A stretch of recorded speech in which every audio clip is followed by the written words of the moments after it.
It's Monday, June 8th. This is CTV at 6. Here's what's making news tonight. A jury is chosen for the trial of a man accused of killing 2 boys. Restaurants revamp menus in an effort to stay open as food prices soar. A hotter stretch of June weather is ahead with temperatures more moderate at the end of the week. Live from our Maritimes News Center, this is CTV News at 6. Here is Todd Battis. Good evening. It took just a few hours to choose the jury that will decide whether a St. John man is guilty of killing 2 boys, aged 17 and 10. Their bodies were found in an apartment in January of 2025. CTV's Avery McRae reports. A 14-member jury will decide whether 46-year-old Roman Commissioner is guilty of 2 counts of first-degree murder related to the deaths of a 17 and 10-year-old last winter in the city's north end. Commissioner has pleaded not guilty to both charges. The victims' names are protected under a publication ban and will be referred to as A, B, and C, D throughout the trial. The same ban has allowed the media to describe the incident as one of domestic violence. Police responded to a 911 call on January 29th in 2025 in the Milledgeville area. When they arrived, police found the 2 young boys. In the Crown's opening argument, the prosecutor told the jury Commissioner stabbed the victims to death and later tried to take his own life with a nail gun. The allegations have not been tested in court. Justice Daryl Stevenson is presiding over the case and told the jury after a 2-hour selection process to approach the case with an open mind and only make the decision based on the evidence presented in court. Todd, the trial is scheduled to continue over the next 3 weeks and is expected to be completed by June 26th. Todd? All right, we know you'll be there tomorrow. Certainly Avery McRae leading us off from St. John Court this evening.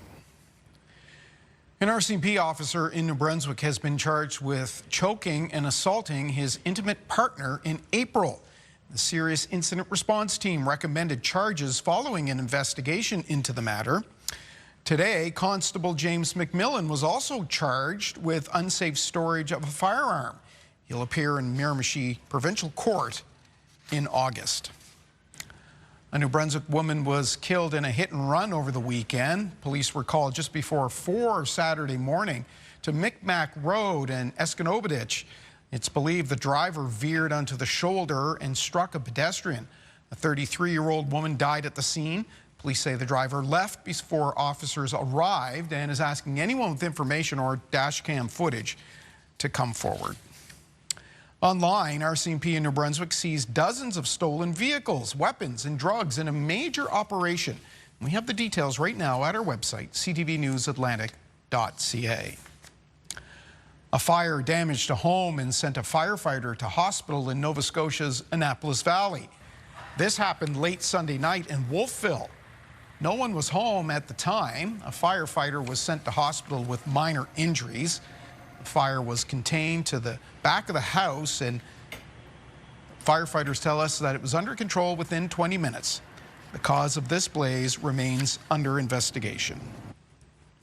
Well, it's not a done deal, but there is hope. The 8-week-long long-term care strike could be over in Nova Scotia. More than 3,500 striking workers are voting on an offer. CTV's Ryan McDonald spoke with people who have family members in long-term care homes. After 8 weeks on the picket lines, a tentative deal has been reached that could see CUPE long-term care workers go back on the job. For Stephanie Beaton of Port Hawkesbury, hearing that over the weekend was welcome news. I felt relieved and hopeful that there is an end in sight to this long ordeal.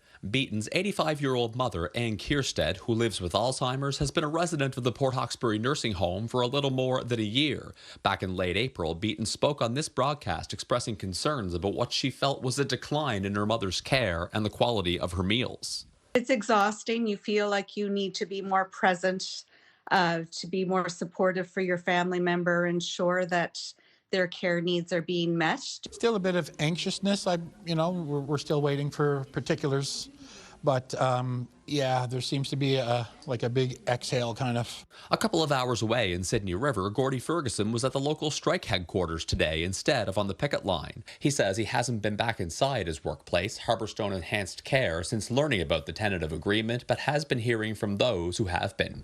The workers seem to be a little more upbeat yesterday, I'm told.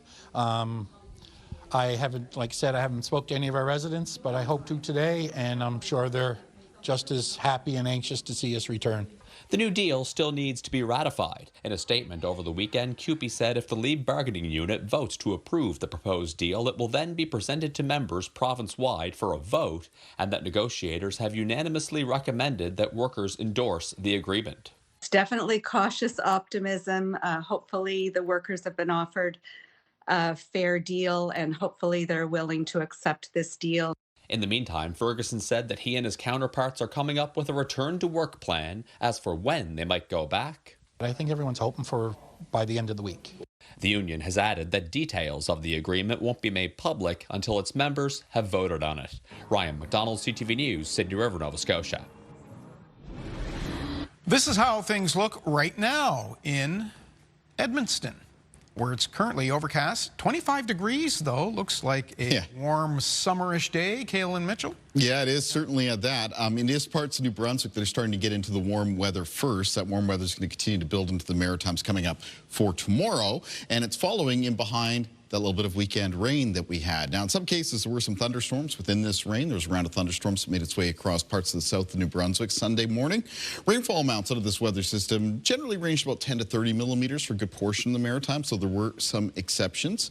There were some lower rainfall amounts reported around parts of the south shore of Nova Scotia, and I had a few viewer reports of some locally higher rainfall amounts, some in the range of around 40 to 60 millimeters of rain. Entirely possible, given that there were some localized downpours and a few thunderstorms moving through with this weather system. In fact, even Summerside, Prince Edward Island, reported a little bit of a higher rainfall total, closer to 42 millimeters of rain. Now, this weather system has moved on, and behind it we have some fairly clear conditions as an area of high pressure is in place, and that's going to be around for this evening and tonight. Looking at very clear conditions through the first part of tonight, and then maybe a little bit of cloud cover increases for the Maritimes during the overnight hours and into early Tuesday morning. It may give us a partly cloudy start to the day for tomorrow. Given that forecast, though, it's a pretty ideal night to do some night sky viewing. Here's a couple things you can see. Well, first of all, you're not going to be seeing much of the moon, at least during the evening. It won't be rising until after midnight, but it is a waning crescent moon, and you can spot it over the southern horizon in the morning. Additionally, if you're up early in the morning before sunrise and you see the moon, you can also spot the planet Saturn close to it. Speaking of planets, Venus and Jupiter are now at conjunction, so that's basically their closest appearance to each other in the night sky, and they'll be above the western horizon throughout this evening. Moderate G2 geomagnetic storm forecast for tonight, which means generally it's only very low chances that the aurora would be visible in the Maritime region. I'll have more on the forecast coming up a little bit later on. Todd. Okay, and we're going to talk about some weather that created a bit of a problem in the Halifax area this morning. We've got some pictures on that as well. Okay, thanks, Kaylin. We'll see you in about 15 minutes for that. Rising food prices is one contributing factor in a loss of restaurants in the Maritimes. Many owners are either shutting their doors or find themselves rewriting menus. As CTV's Hafsa Arf reports, all are having to make difficult decisions. For Ron LaCourte, his restaurant isn't just a business. It's a dream built around serving meals and bringing people together. I just get this restaurant because it's my passion. But passion alone doesn't pay the bills. Running a business, especially nowadays, not really easy, especially the costings were getting high, especially those meat like beef, chicken, and anything. And LaCourte isn't alone. Across Nova Scotia, restaurant owners are facing a spike in food prices, higher wages, and increased rent. 70% of their expenses are food and labor. So with both of those going up significantly over the last several years, what that is doing is really cutting into those profit margins. Even with tourism growing, restaurants are still feeling intense financial pressure. The end of 2025, we did know and we predicted we were going to see some closures in 2026. There's going to be a contraction because if you're operating at a loss or a break even, how long can you do that? Majority of restaurants are avoiding increasing menu prices, holding off as long as they can. We will try our best not to increase our price, but you will never know. I mean, especially nowadays, the price is getting high, but hopefully not. Whether it's a big restaurant in the city by the waterfront or a mom and pop shop up the road, times are tough for restaurant owners all over the province. People do not have the discretionary spending that they might have once had. So they're either dining out less, or when they do dine out, they're changing their dining habits.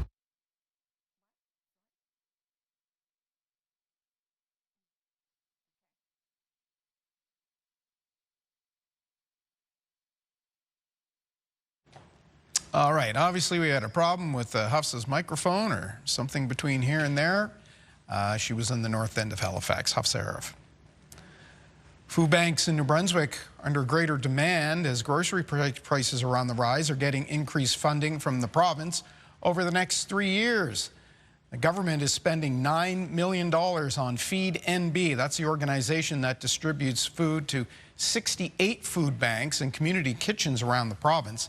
The government says it will reassess the agreement in 3 years.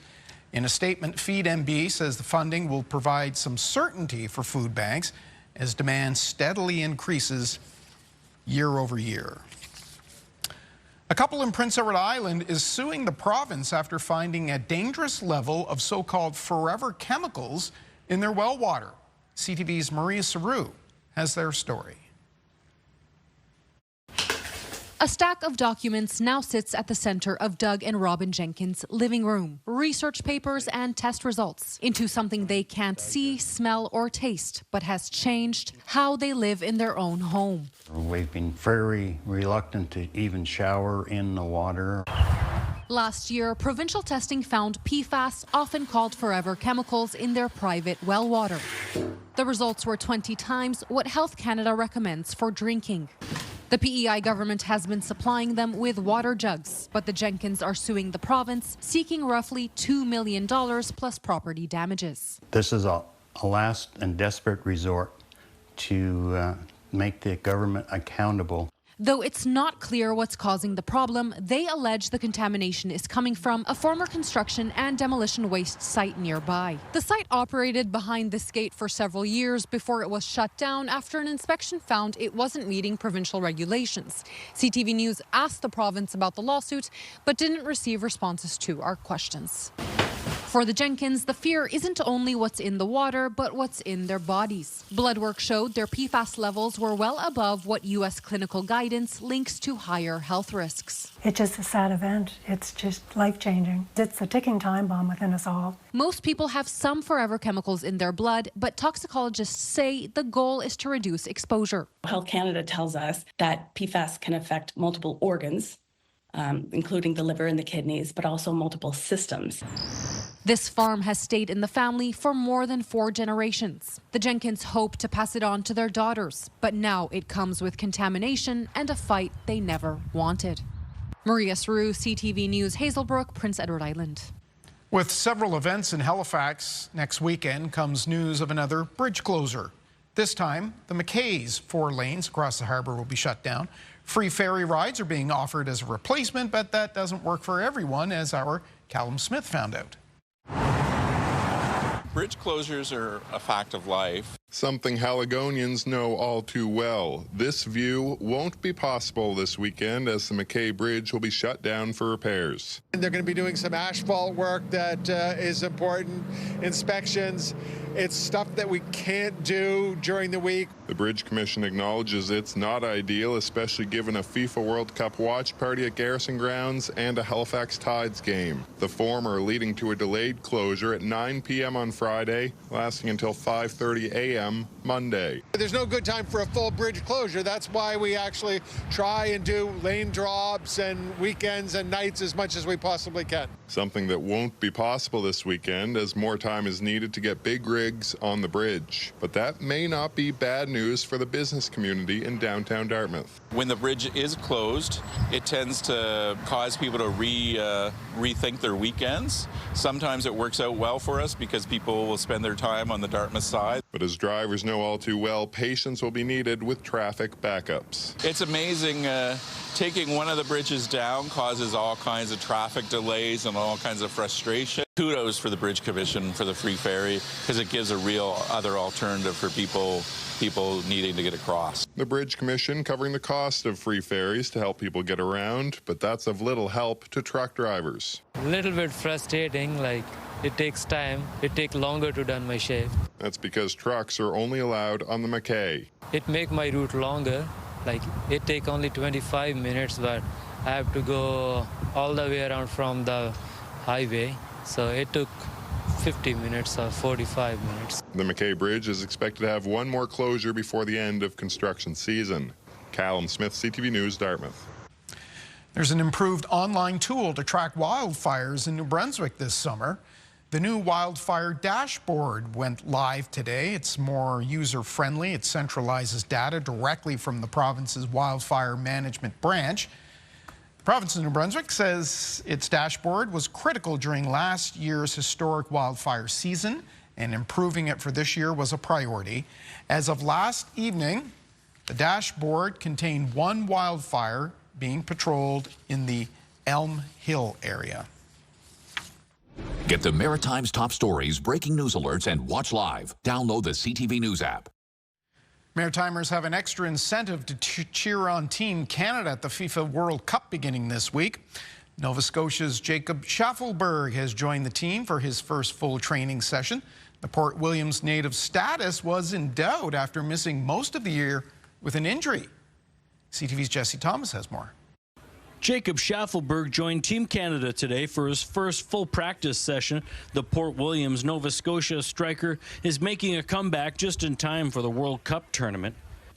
Schaffelberg shot onto the international scene 2 years ago with Team Canada, but 2026 has been a challenge injury-wise. He had a sports hernia operation in January that sidelined him for 3 months, only to tweak his hamstring while training with his pro team in Los Angeles. My expectations maybe in January, maybe 3 weeks ago, would be that he wouldn't be part of this team. So once again, he has surprised me, and he's done that dozens of times now. But the setbacks only reinforced what he already knew about his son. You need a lot of resiliency to push through, and Jacob has that. Schaffelberg's former youth provincial coach says the players Canadians see today isn't that much different from the player that stood out as a youngster competing for Nova Scotia. He played left wing. He loved taking players on, getting crosses in, scoring goals. Like, that was his game, and, he just got better and better. It's not clear if Schaffelberg will be able to play on Friday when Canada opens the World Cup against Bosnia and Herzegovina.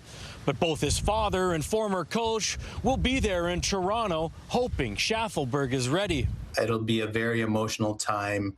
There'll be tears, Just it's a proud moment just to know that he's there and he's representing not just himself but all the other players from the province that he played with and all the other kids who are here playing.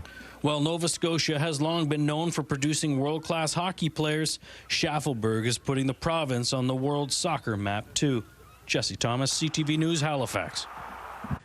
And they will need his speed in this upcoming tournament, no doubt. Okay, so the 2026 FIFA World Cup begins this week, as I mentioned, with matches being played right across North America. CTV, TSN, and Crave, your home for coverage of every game during the 5-week tournament. But that, naturally, will impact our broadcasts on certain days. On those days, CTV News at 5 and CTV News at 6 will have their newscasts move to CTV2. All right, you can follow along by going to the QR code or ctvnewsatlantic.ca for the full list of dates, and we will update you in the coming weeks to those changes. Time for our first break tonight. Meteorologist Kayla Mitchell looks at the weather week ahead, but first, marking the beginning of the end of the Second World War and helping veterans. It's important. It's like a holiday, but it's for a certain group of people, the veterans. We'll go to an event that was even more emotional given the date it fell on.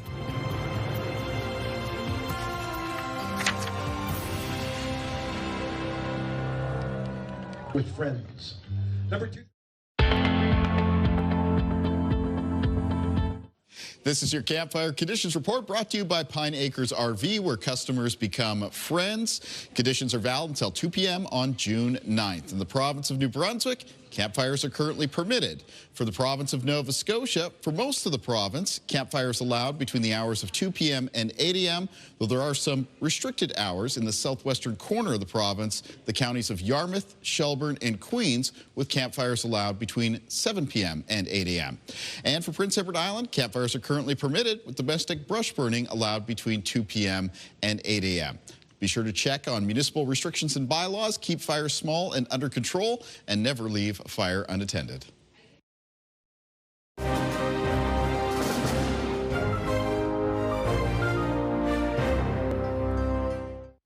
The second annual Bootin' It for Vets fundraiser was just held at a St. John Veterans Care Home. As CTV's Avery McRae shows us, this year's event was special given that it was held on the 82nd anniversary of D-Day. More than 8 decades to the day Canadians stormed the beaches of Normandy, Tom White still takes the time to reflect on the historic anniversary. I celebrate it every year.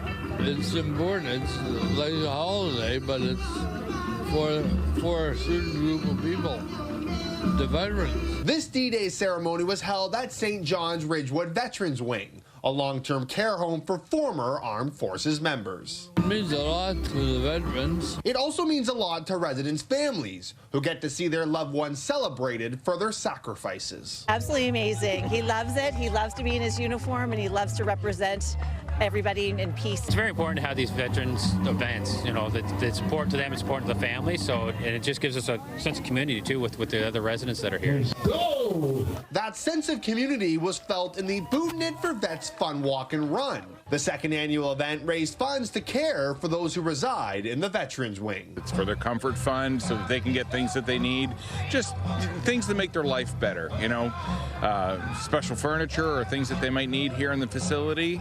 And it's been a tremendous success. For everyday runners like Kyla Langeal, signing up to support local vets was an easy decision. So special, and it was so nice to see them out here doing the 100-meter and hearing all their special achievements, and we're just so happy to be here to celebrate. The first race of the day was the shortest but most grand, a 100-meter dash that saw Ridgewood veterans marched along the track, just as their comrades did 82 years ago on the shores of France. I'm having a great time. What's been your favorite part so far of it all? Everything. To have all those things going on at the same time and to have so many veterans that were able to come out and participate has been really fabulous. Avery McRae, CTV News, St. John. All right, thank you, Avery. Still to come, sunny June weather. Kalen returns with the full forecast after this break.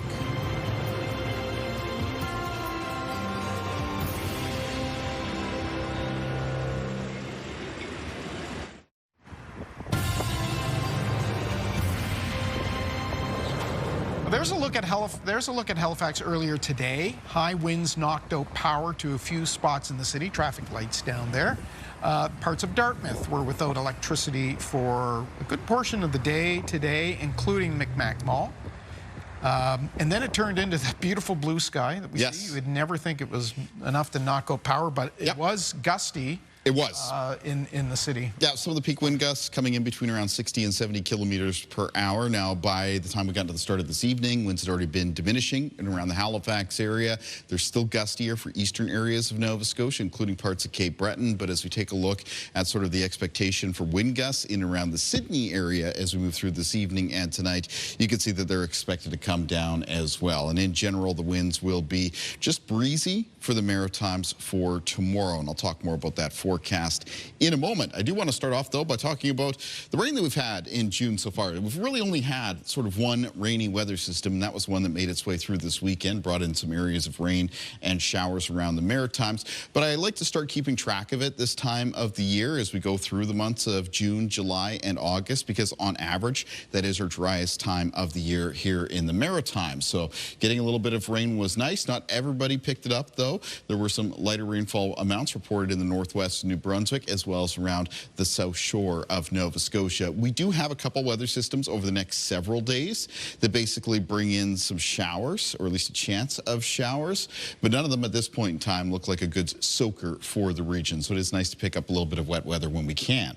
Taking a look at our forecast timeline for cloud cover and precipitation. First part of tonight, and I talked about this earlier, looking very clear across the Maritime region. Then during the overnight, some cloud cover is expected to make its way in out of Quebec, and it's going to be moving north to south across the Maritime region, maybe around for the first part of the day for tomorrow. So Tuesday morning, partly cloudy skies, but some clearing moving into the afternoon. So conditions in the Maritimes becoming mainly sunny to a very fair weather mix of sun and cloud. Not expecting any precipitation for tomorrow. There'll be a few clouds around for Tuesday evening and Tuesday night, and Wednesday's conditions looking very similar. So mainly sunny to a mix of sun and cloud. Winds in the forecast for tomorrow becoming northwest for both New Brunswick and Prince Edward Island, with some gusts between 20 and 40 kilometers per hour. A westerly wind for the province of Nova Scotia, with gusts between 20 and 40 kilometers per hour. Wouldn't expect issues with those type of winds. Low temperatures in the forecast for tonight for a good portion of the Maritimes, high single digits and low teens. A little bit brisker for some eastern areas of Nova Scotia, where some lows will fall into the range around 4 to 7 degrees. But we have some hotter temperatures to talk about for tomorrow, especially for the province of New Brunswick. A lot of highs on Tuesday into the high 20s and low 30s. Not much of a humidex factor, though. There isn't a lot of humidity in the air that's going to be in place. So hot, yes, but not overly muggy. 31 for Halifax for tomorrow, 30 for St. Stephen, around 25 degrees for St. John, then 29 for Moncton, the southeast. Here's a look at the high temperatures on Tuesday across Prince Edward Island. We've got 27 at Tignish, 26 at Summerside, 25 for Charlottetown for tomorrow. St. Peter's Bay close to 24 and 22 at Surrey.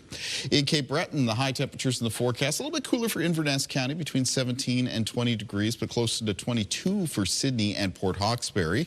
On the north shore of Nova Scotia, most of the high temperatures pretty close to the mid-20s. And on the eastern shore, mostly between around 18 and 23 degrees. 24 for Amherst for tomorrow, 25 for Truro. The city centers, Halifax and Dartmouth, with highs near 25. Moving down the south shore of Nova Scotia, 27 at Bridgewater, then 25 at Shelburne. A little bit cooler at Yarmouth, close to 19 degrees. Certainly on the warmer side, though, in the Annapolis Valley, with highs near 27 for both Kentville as well as Middleton. In the extended outlook, we're going to be in this sunny stretch and hotter stretch of June weather throughout Wednesday.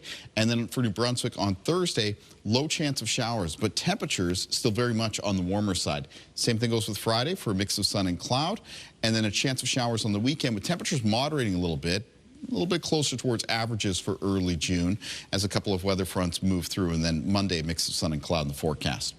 For Nova Scotia, in the outlook, on Wednesday, mix of sun and cloud. Hot temperatures for most areas, a little bit more moderate on parts of the coast, 18 to 22 degrees. Chance of showers on Thursday, temperatures come down a few degrees. Friday, a mix of sun and cloud. And then once again, temperatures a little bit more moderate on the weekend, with a chance of showers on both Saturday and Sunday. Low chance on Saturday, slightly higher chance of some showers on Sunday. And for Prince Edward Island, the forecast, a mix of sun and cloud on Wednesday. Hot day, high temperatures near 27.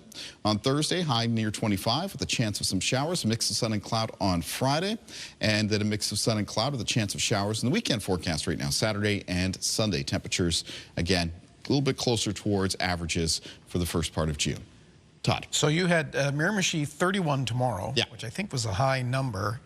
Didn't Miramichi have the high number for all of Canada at one point last week? Yeah, last week, and it was pretty close. It was, I think it was 31 degrees again. So we'll see how parts of New Brunswick do in comparison to other parts of the country tomorrow. Okay. Those of you in the Miramichi, you've been getting the hot weather. Okay, we'll see you towards the end of the show, Kayla. Next, this is World Oceans Day. We'll talk about efforts to protect our fishery. Stay with us.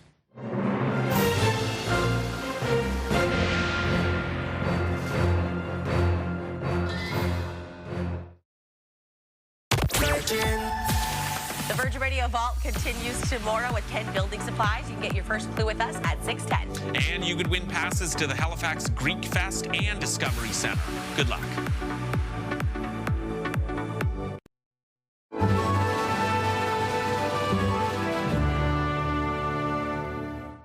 Welcome back. With Canada bordered by 3 oceans, it's no surprise the idea of World Oceans Day came from Canada. Over the weekend in St. John's, those who teach about the vast waters that surround us open their doors to those wanting to learn. CTV's Garrett Barry was there. Where some of the smallest meet some of the smallest creatures. The little things and the really large animals is what they get most excited about. World Oceans Day and its celebrations have become a tradition at the Marine Institute in St. John's. All right, so this is a toad. This is our 17th annual event to the public, so this is one of the most exciting things I do in my job. Things get hands-on. I really like holding all the sea animals and learning about how to care for the ocean. And in depth. I can see it very close because the little thing right there in it is like when we see. Maybe, I don't know, like it can help them for the studies, stuff like that, you know, give them some passion for it, biology. First recognized at the UN level in 2008, World Oceans Day is a Canadian creation to draw attention to the ocean ecosystem and climate change. That mission is still resonating here in Newfoundland and Labrador. It's also a concept that kids can really kind of grab onto, and kids are our next generation to help protect our oceans. There's been some positive trends in this province. The famous northern cod stock is continuing its slow recovery, and the important capelin populations, food for birds, whales, and seals alike, is also up this spring. But the forecast for snow crab, which has become king in the province's fishery, is dire. And this year, authorities cut fishing quotas. So part of the event here today is to bring in the families and bring in the kids, talk about the different things happening in our oceans, climate change being one of them. There was reading. We also have so much history around the ocean, whether you're in Newfoundland and Labrador, and I think a lot of people can relate to the book. And even a little recruiting. And maybe one day they'll be in my marine geoscience class. Trying to pass the love of the ocean and its future into the hands of the next generation. Garrett Barry, CTV News, St. John's. This Oceans Day focuses on sustainable fishing. We're joined by Curtis Hain, director of the nonprofit Marine Stewardship Council Canada. He's on the other coast in Victoria, where it's a lot earlier than it is here on the East Coast. Nice to see you. Thanks for having me on, Todd. On the East Coast, there's currently a debate over whether the mackerel fishery should be reopened. You know, it kind of has shades of the cod fishery from a number of years ago about whether a species will survive or not. How does Canada measure up compared to the rest of the world in terms of our, trying to manage these fisheries? Well, the good news for Canada is we're leaders. So, and I work for the Marine Stewardship Council. We're a global nonprofit seafood certification eco-label. And when I look across the global context, Canada has about 60% of all of our wild seafood landings that are certified sustainable. That places Canada within about the top 5 countries globally in terms of certification coverage. So we do a relatively good job in terms of sustainable fishing. And a lot of that's through work of the fishing industry, attention by DFO, others in managing and sustainably harvesting our wild seafood. There's always work to do.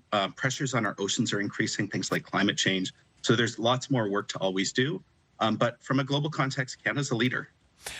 Are Canadians getting better at recognizing the labels when they go shopping, when they go looking for seafood, having that sort of education to know to look for that label, to not have it, or to see a country of origin may tell you something else?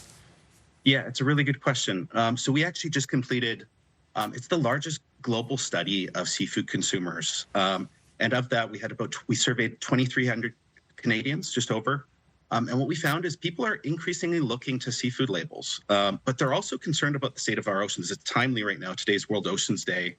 What we're seeing is about 90% of Canadians are really concerned about the state of our oceans, but what we're also seeing is an uptick in optimism, and that's new this year. So about 41% of Canadians, seafood consumers, feel like we're going to be able to protect our ocean in the next 2 decades. So that's good.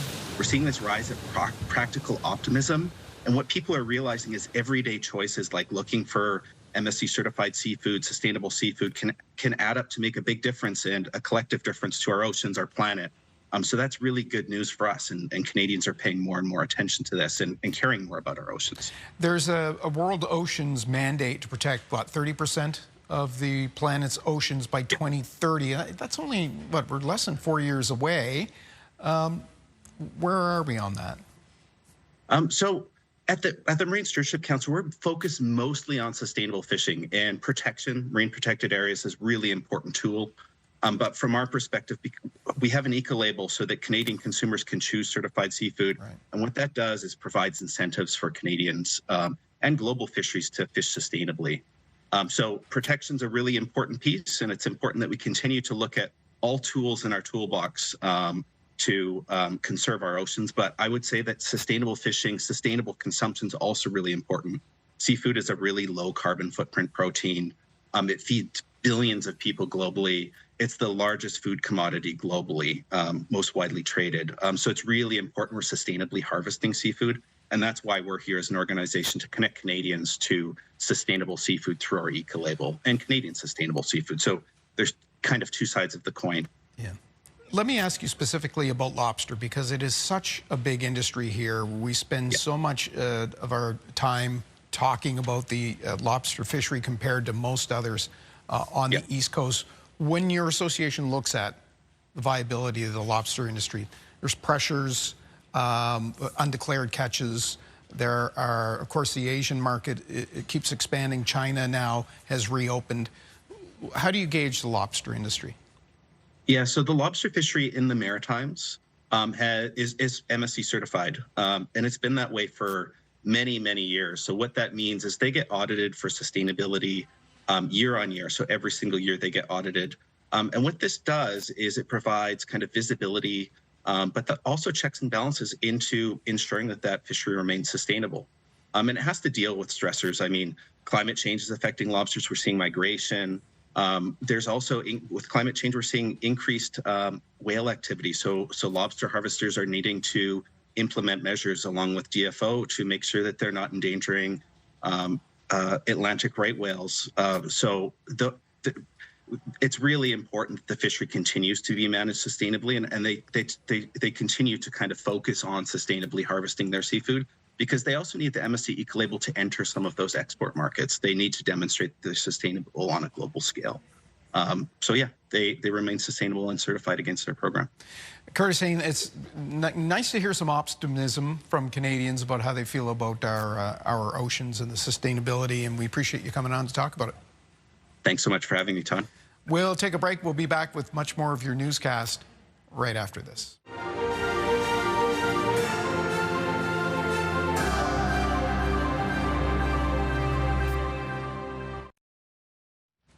In medical headlines, frontline health workers in eastern Congo say they are battling a worsening Ebola outbreak with limited staff and supplies. CTV's Amanda Debison has more in the Monday edition of The Lifeline. Officials have confirmed hundreds of infections and dozens of deaths linked to this rare strain of the Ebola virus. The outbreak is centered in a busy and crowded mining region where medical staff say equipment shortages and public skepticism have complicated efforts to contain the disease. International health agencies warn the outbreak spread for weeks before it was detected and remains a serious concern. The U.S. Centers for Disease Control and Prevention says the current Ebola outbreak has the potential to become the largest on record if strong public health interventions are not implemented rapidly. A massive international study says researchers have developed a potential breakthrough, a blood test that could help detect lung cancers before they develop. The study, published in the journal Cell, says a global team of over 80 scientists discovered a specific set of proteins in the blood that can predict lung cancer more than 5 years before a medical diagnosis. Using the UK Biobank blood dataset and machine learning, the researchers identified 14 blood proteins, which they called a signal or signature that predicted who was at risk. By using a blood test to identify people with high lung inflammation, doctors may be able to use targeted anti-inflammatory drugs to stop lung cancer from forming in the first place. Finally, on the West Coast, Vancouver General Hospital has become the first facility in Canada to use specially designed robots to help prepare chemotherapy treatments for patients. They also reduce exposure for healthcare workers handling hazardous drugs. Known as a chemo robot, hospital staff say the technology is changing the way cancer care is delivered, saying that it's fast, accurate, and safe. They're confident this $3 million robot is ready for a wider rollout in BC and across the country. For now, the robots are focused on leukemia and bone marrow transplant patients. With Health and Medical News, I'm Amanda Debison for the Lifeline.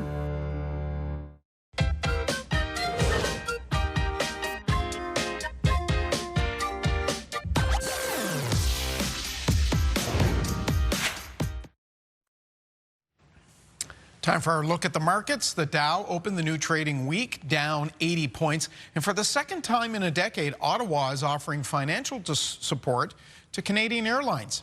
BNN Bloomberg's Marilla Fernandez tells us why. The last time airlines got help was when they essentially shut down during COVID. Now they face spiking fuel prices, which is why Ottawa is offering aid. Each carrier will be able to borrow $150 million. Higher fuel prices have forced airlines to drop some routes and raise fees. Now, there are some guidelines. The airlines would have to agree to restrict dividends and executive compensation, as well as keep Canadian employees on the job. OPEC Plus plans to raise oil production in July, on paper anyway. The oil cartel's ability to produce has collapsed because of the Middle East conflict, which has restricted oil shipments passing through the Strait of Hormuz. Before the war, OPEC Plus members produced close to 43 million barrels a day. In April, that dropped to 33 million barrels a day. Apple held its worldwide developer conference today and shared plans for Siri, its digital assistant.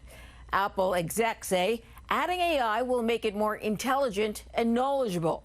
Investors weren't overly impressed. The stock was down about 2% by the end of the trading day. Here are the closing numbers. The Canadian dollar up to 71.67.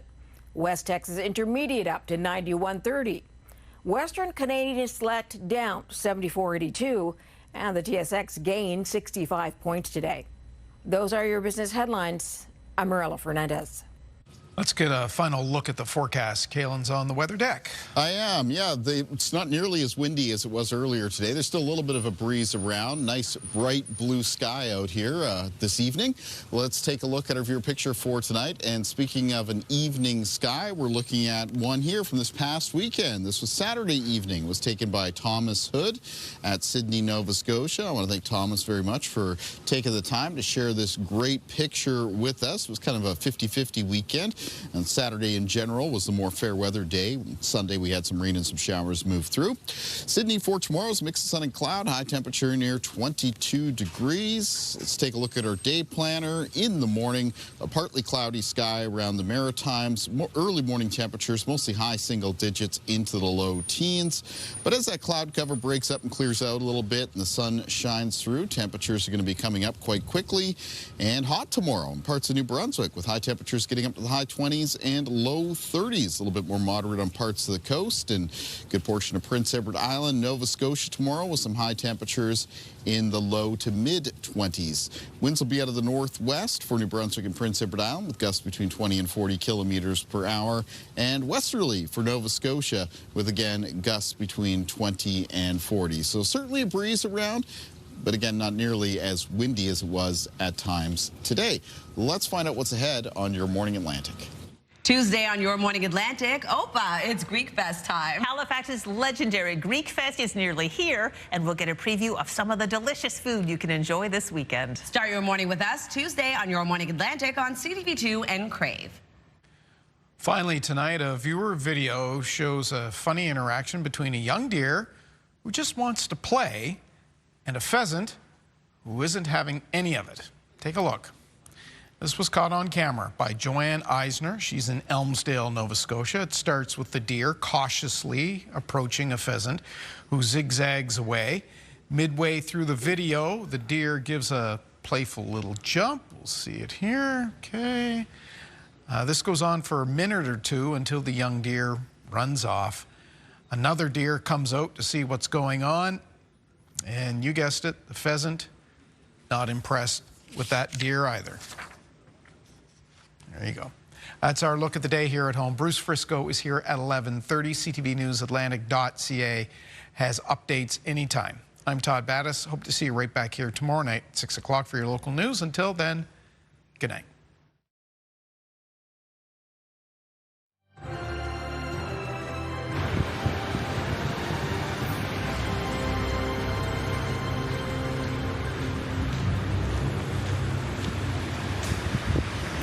CTV News, the Maritime's #1 newscast. Watch live on Crave.